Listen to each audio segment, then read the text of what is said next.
Bonjour et bienvenue dans Cybercast, votre rendez-vous avec la cybersécurité en Côte d'Ivoire, en Afrique et dans le monde.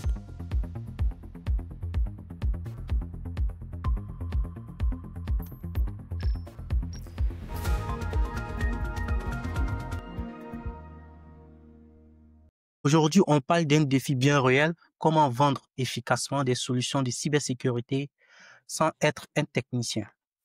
Notre invité du jour est manager pre-sale West Africa dans une entreprise de la place. Il connaît parfaitement les enjeux du terrain et partagera son expertise avec nous. Bonjour Franck Houssen, bienvenue dans Cybercast. Bonjour à toutes et à tous. Merci d'être présent. J'espère que cette session sera enrichissante et interactive. Merci Franck, c'est un plaisir de te recevoir et merci surtout pour ta disponibilité. D'entrée du jeu, est-ce que tu pourrais te présenter brièvement à nos éditeurs et auditrices, présenter ton parcours, ton rôle dans ton entreprise actuelle? Merci pour la question. Je suis Franck Hossein, spécialiste en cybersécurité. Mon rôle est d'accompagner aujourd'hui les entreprises dans la protection de leurs systèmes d'information contre toute menace actuelle et émergente. Voilà. J'interviens aujourd'hui particulièrement sur des problématiques liées à la gestion des identités, des propositions d'architecture sécurisée technique, la mise en place de solutions avancées, et je joue aussi le rôle de conseil. J'aide des entreprises à mieux sécuriser leur système d'information. Mon objectif est d'apporter une expertise technique et stratégique pour permettre aux entreprises de renforcer leur posture de cybersécurité en restant agile face aux cybermenaces. Mon parcours est marqué par un diplôme d'ingénieur en méthode informatique appliquée à la gestion des entreprises, MIAGE. Puis j'ai effectué un stage dans une société locale en Côte d'Ivoire spécialisée dans la cybersécurité. Donc là, j'ai fait que de la cybersécurité après mon diplôme d'ingénieur. Voilà, donc j'ai eu pas mal de connaissances, d'expérience lors de ce premier stage à aujourd'hui. Présentement, je travaille au sein d'une entreprise internationale spécialisée dans la cybersécurité et j'occupe la fonction de responsable précis pour la région ouest et centrale Africa.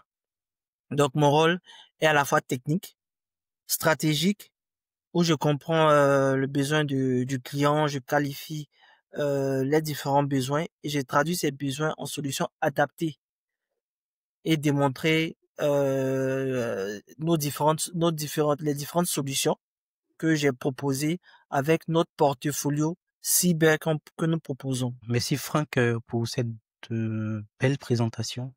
Et quand on sait que le domaine de la cybersécurité manque vraiment de talent et ça nous fait plaisir de pouvoir collaborer avec des personnes comme toi. Merci. Alors, en quoi consiste le métier de pre-sales dans un environnement aussi technique que celui de la cybersécurité? Le rôle du précis est vraiment important dans la cybersécurité. Vraiment important. Aujourd'hui, le précis, il vient en support au commercial pour qualifier le besoin du client. Il accompagne le client dès la phase de prospection, c'est-à-dire fait des POC, Proof of Concept, fait des démonstrations, des workshops, fait des text days, des events, voilà, faire des keynotes sur différentes problématiques en cybersécurité.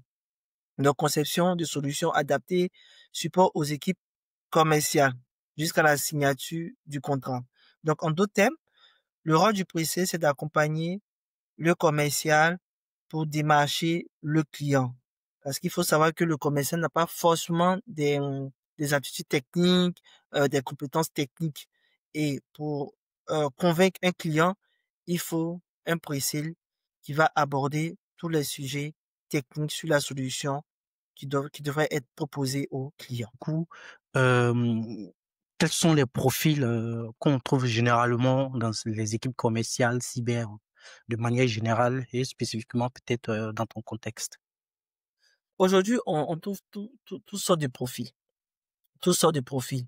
Il faut dire que sur notre tropique, il n'y a pas assez d'écoles spécialisées en cybersécurité. Il y en a, mais pas beaucoup pour poursuivre le nombre de jeunes qui sortent après les études secondaires. Voilà, donc il n'y a pas assez d'écoles. Donc aujourd'hui, la majorité des étudiants, voilà, se forment sur le tas, suivent des cours en ligne, bossent, comme on dit, dans des laboratoires, etc. Voilà, donc on note plusieurs profils dans ce domaine. Voilà, donc après, ils font de la reconversion, c'est-à-dire, on peut avoir un pur commercial qui va faire peut-être que du commerce, que du commercial. On peut avoir un technique qui va se reconvertir en commercial ou en pre-sales, ou bien une personne qui adore peut-être le marketing et qui découvre la cybersécurité peut aussi faire une reconversion. Voilà, donc on trouve pas mal de profits. C'est un secteur qui n'est pas fermé. Tout le monde peut faire de la cybersécurité, juste qu'il faut faire de la formation. Il faut se former. Voilà. Effectivement, la formation est très, très importante dans ce domaine-là. À présent, on va se focaliser sur les défis de la vente non technique en cybersécurité. Comme tout domaine, on sait qu'il y a enfin, des difficultés. Donc, ma question que je vais te poser pour cette partie-là va porter sur les difficultés. Pourquoi il peut être difficile, selon toi, de vendre des solutions de cybersécurité quand on n'a pas peut-être un background technique? C'est compliqué aujourd'hui de vendre une solution, les solutions cybersécurité lorsqu'on ne sont pas techniques parce que aujourd'hui nos différents interfaces au sein des clients sont des personnes qui s'y connaissent techniquement, des DSI, des RSSI, des ingénieurs en cybersécurité. Donc une personne qui doit vendre des solutions cybersécurité doit avoir au moins un background technique parce que son interlocuteur aura forcément des connaissances techniques, comme je l'ai dit, le DSI, le RSSI ou l'ingénieur en cybersécurité. Ce qu'il faut savoir, c'est que en cybersécurité, il y a pas mal de thèmes techniques comme CIEM, SOC, EDR, IPAM, etc. Pas mal de thèmes techniques, donc il faut avoir au moins une base. Et une base, c'est pas difficile. Il y a des cours en ligne, il faut se former. Sans base technique, il est difficile de comprendre et d'exprimer comment elles fonctionnent, c'est-à-dire les différentes solutions, leurs limites et pourquoi elles sont adaptées à un client donné. Donc, il faut avoir, en fait, un minimum de background technique pour vendre la cybersécurité. Et aujourd'hui, on remarque que les commerciaux se forment pour avoir ces différentes notions techniques pour aborder les sujets de cybersécurité chez des personnes professionnelles en cyber, les DSI, RSSI. Voilà. Oui, effectivement, parce qu'on parle de formation, un background technique, naturellement, on parle des connaissances classiques en réseau, en système, etc. C'est bien ça pour nos auditeurs. Exactement, Ok, c'est ça. super.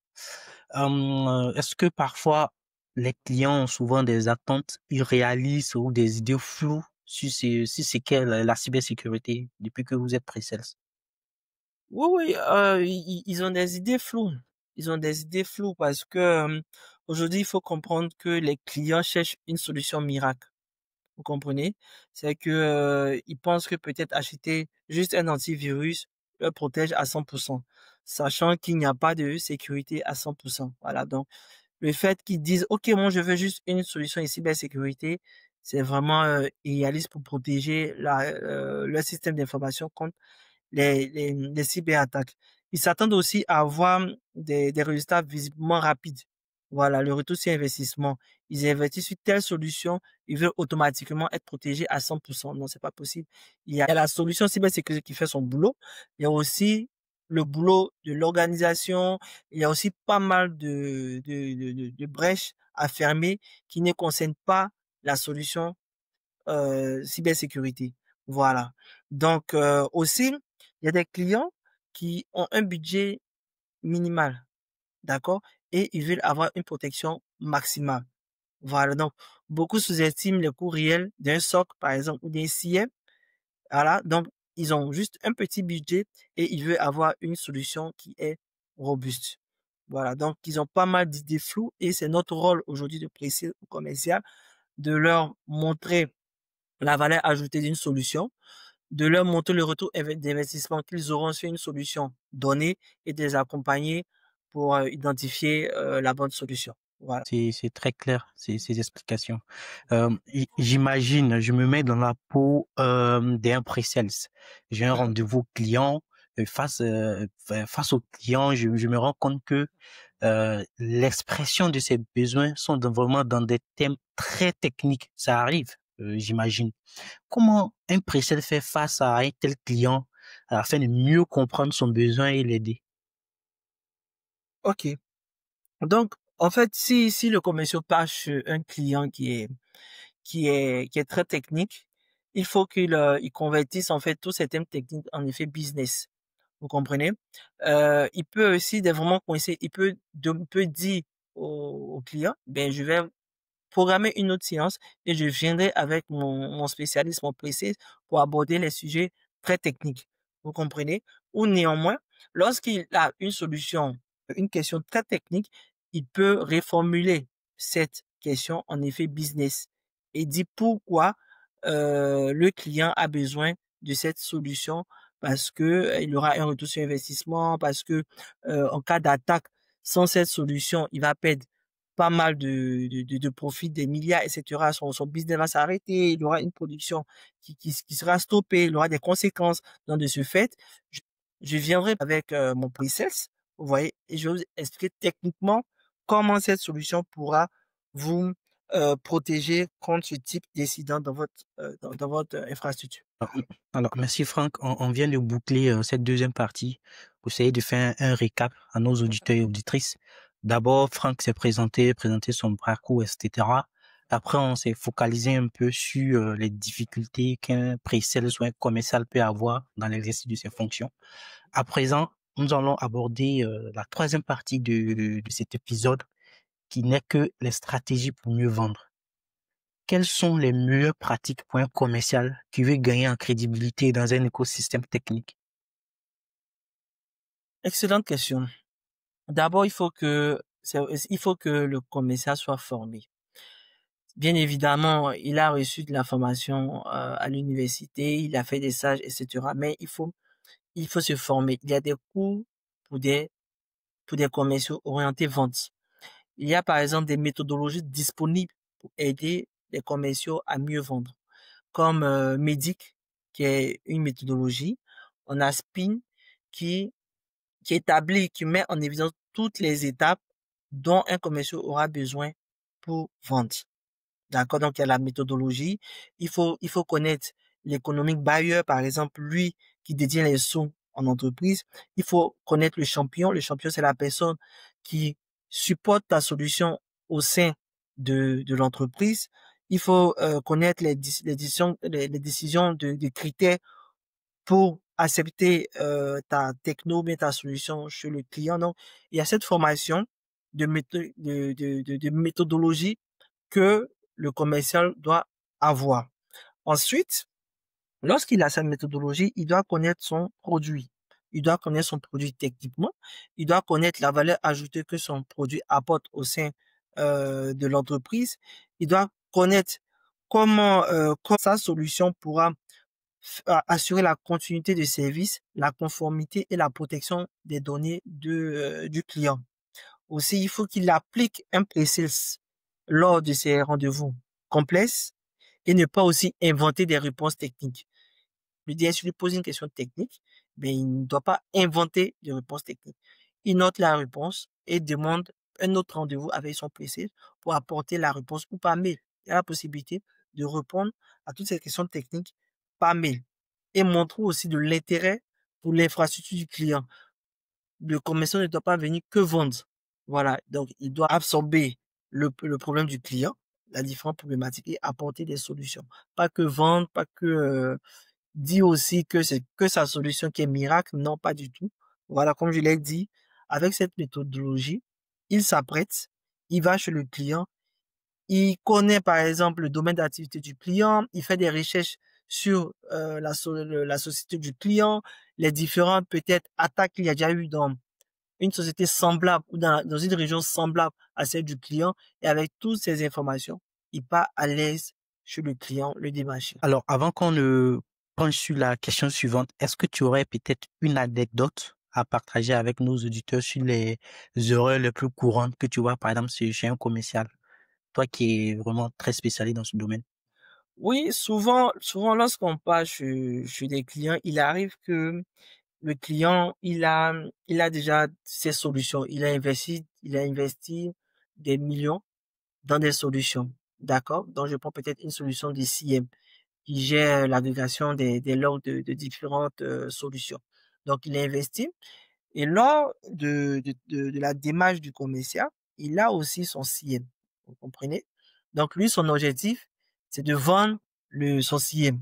Voilà. Donc, ne le sachant pas comment aborder le client, il a commencé, comme on le dit, à torpiller la solution présente qui est présente chez le client.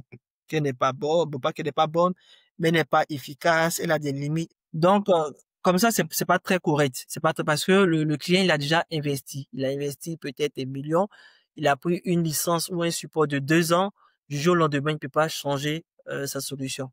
Parce que lui-même, il doit aller rendre compte à ses bailleurs. Vous comprenez? Donc, ici, la meilleure approche, c'est de vendre une autre solution qui est en accord avec, par exemple, son CIEM. D'accord? Et proposer un POC, un POC juste à côté pour que le client manipule lui sa solution CIEM. Et si 3 ans, 4 ans après la fin peut-être du contrat de l'ancienne solution, il pourra renouveler sa solution CIEM avec la nouvelle solution du commercial, tout simplement.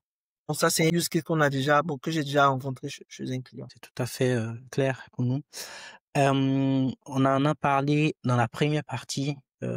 Est-ce que il est nécessaire d'avoir les bases en cybersécurité, sur oui lesquelles pour nos auditeurs et auditrices? Oui, il est très fortement recommandé d'avoir des bases en cybersécurité, surtout si vous êtes commercial dans le domaine. Même si on n'est pas expert en cybersécurité et on n'a pas des connaissances experts, mais il faut avoir des connaissances standards minimum pour permettre de gagner en crédibilité, pour comprendre les besoins du client, positionner correctement aussi sa solution. Donc, il faut avoir une petite base en cybersécurité parce qu'il y a des concepts fondamentaux comme la confidentialité, l'intégrité, la disponibilité des principes de base qu'il faut connaître. Tout ce lorsqu'on parle d'authentification, on parle de protection des données, des menaces, des ransomware. Donc, il y a des thèmes techniques au moins, il faut savoir de quoi ça parle. Vous comprenez? Et tout ce qui est firewall, le réseau, voilà. Donc, il faut avoir au moins des bases techniques en cybersécurité pour discuter avec un responsable en cybersécurité, un ingénieur en cybersécurité, il faut avoir ce type de connaissances. Ouais, c'est clair. Est-ce que ça, on l'a pas préparé ensemble, mais est-ce qu'il arrive parfois qu'un pre-sales puisse aider un client à faire des troubleshooting d'un déploiement, par exemple? Oui, effectivement, moi je le fais. Je le fais. Ce qu'il faut comprendre, c'est que lorsque le pre-sale, il vient avant la vente. Il vient avant la vente. Donc, avant la vente, il assiste le client, donc il lie une certaine affinité avec le client, peut-être avec l'ingénieur technique ou bien l'administrateur. Il lie certaines affinités. Et pendant la phase de l'avant-vente, le pre-sale arrive à convaincre le client que cette solution est bonne pour lui techniquement, stratégiquement, etc. Donc, après cette phase et que le client prend cette solution et que du jour au lendemain, pendant la phase de production ou la phase d'administration de cette solution, cette personne rencontre un problème et vu qu'il a le numéro ou le contact, le mail du pre-sales, il peut lui demander de l'aide. OK? Il peut lui demander de l'aide. Et si lui, il a ses connaissances poussées sur cette solution de manière technique, parce qu'il faut savoir que dans le business plan, le pre-sales vient avant la vente. Il y a une autre équipe qui est chargée de faire ce qu'on appelle du professional and service, d'installer, de configurer. Et il y a une autre équipe qui fait du support. Vous comprenez? Donc, si certains cas d'utilisation de la solution, le policier peut ne pas avoir de compétences poussées. Mais s'il l'a, effectivement, il peut aider le client à résoudre son problème. Comme je l'ai dit, moi, je l'ai déjà fait. Des clients m'ont sollicité. Ils ont eu tel problème, telle fonctionnalité ne marchait pas ou tel message d'erreur. J'ai donné des pistes et j'ai aussi pris la main, vous voyez, pour résoudre le problème. Là, on rentre dans le cadre relation, vous voyez, on rentre dans le cadre de relation, c'est pas facturé, voilà, mais j'arrive à gérer le problème et ça permet aussi à garder le client au renouvellement ou bien dans l'achat d'une nouvelle solution qui est dans le portfolio. C'est important aussi de faire, comment on dit, de faire du support de proximité au client. Voilà. Effectivement, d'où la nécessité vraiment d'avoir des bases techniques, comme tu l'as dit en début Voilà. de cet épisode. Alors, est-ce que tu utilises des outils ou des supports t'aident à traduire des offres techniques en bénéfices business compréhensibles? Oui, oui, nous avons des outils. On a des benchmarks avec d'autres solutions. Voilà, donc le client a une solution X, on arrive à fournir des benchmarks, lui montrer la valeur ajoutée qu'on a par rapport à l'autre solution, les avantages, bon, les insuffisances. On a aussi, on fait des POC, des proof and concept, donc j'ai la possibilité de prendre mon serveur ou bien ma solution, l'installer chez le client, laisser sur 1 mois, 2 mois, 3 mois. Le client joue dans tous les sens et quand ça rentre dans ces PCC, ça rentre dans ce qui est de recherche. Voilà, ça fait du business, ça fait du chiffre. Effectivement. Et en tant que pre-sales senior, si je sais que tu as de la Exactement. seniorité, quelle importance toi tu accordes à la collaboration entre tes équipes techniques et commerciales qui pourrait peut-être aider un pre-sales débutant? OK, car en cybersécurité, la collaboration entre les équipes techniques et commerciales est absolument centrale pour réussir. Comme je l'ai dit, hein, comme on l'a dit plus haut, le commercial a besoin d'être accompagné d'une personne technique pour parler technique aux différents DSI, aux RSSI. Voilà. Donc, le commercial, il va comprendre les besoins en business, gérer la relation client et il va négocier les prix. Le pré-sales, il va concevoir les solutions, il va valider la faisabilité et rassurer par techniquement notre expertise au sein vis-à-vis de la solution qui sera proposée. Voilà, donc les deux cohabitent, c'est-à-dire le commercial et le pre-sales se joignent ensemble en fait pour vendre le produit, pour assurer le client et montrer le retour d'investissement que le client va faire sur cette solution. Moi, il y a un cas par exemple, il y a le commercial, il a le seul démarché le client, il a pris les besoins du client, il est venu vers moi, il m'a dit mais le client veut telle solution. J'ai dit ok, on va reprogrammer une autre séance avec le client, on part et j'ai vu que ben le commercial n'avait pas bien compris les besoins techniques du client. Donc, du coup, c'était plutôt une autre solution qui était dans notre portefeuille qu'on a proposé au client. Et bien, il a validé notre choix. Est-ce que les certifications sur les produits que vous vendez sont importantes pour que vous puissiez démarcher un client jusqu'à avoir le marché? Ou bien ça n'a pas d'importance? Les certifications ont réellement une importance. Voilà, il faut comprendre, il faut savoir que chez nous, là où je travaille en tant que responsable précis, nous avons un plan de formation qui est établi pour les commerciaux, pour les précises et pour les techniques. Et à chaque fin de quarter, nous devons valider un certain nombre de certifications. Voilà, donc il y a les certifications techniques, certifications précises et les certifications précises et techniques et commerciales. Voilà. Donc il faut avoir ces différentes certifications qui montrent aux yeux de la hiérarchie qu'on maîtrise la solution, qui va montrer aux yeux du client qu'on sait de quoi on parle lorsqu'on vient vers lui parler de notre solution cybersécurité. Donc il est très important pour nous de faire aussi des formations sur nos solutions. Merci Franck. On va à présent parler de la quatrième et avant-dernière partie de notre entretien, enjeux spécifiques au marché africain. On ne peut pas aujourd'hui parler de cyber sans parler de souveraineté numérique africaine. Est-ce que pour toi, le marché cyber-africain a-t-il des spécificités qui influencent la manière de vendre? Oui, oui, effectivement, bonne question. Il faut comprendre que chez nous, il y a une sensibilité au niveau du coût et du budget. Il faut comprendre que les entreprises aujourd'hui, certaines entreprises allouent un budget pas conséquent pour la cybersécurité. Aujourd'hui, nos entreprises ne voient pas le gain, le retour sur investissement lorsqu'ils investissent une somme ou un budget conséquent dans la cybersécurité. Voilà, donc c'est compliqué aujourd'hui pour nous de venir parler d'une solution qui coûte, disons, qui coûte peut-être 100 000 euros. Voilà, sachant que tout le budget du client est à 50 000 euros. Voilà, donc c'est compliqué. Il y a aussi des décisions d'achat qui sont souvent déclenchées par des obligations réglementaires. C'est que aujourd'hui le client il a son système d'information. Tant qu'il n'y a pas une obligation réglementaire, il se sent pas concerné cybersécurité. Voilà. Donc, je vais peut-être dans le domaine de finance.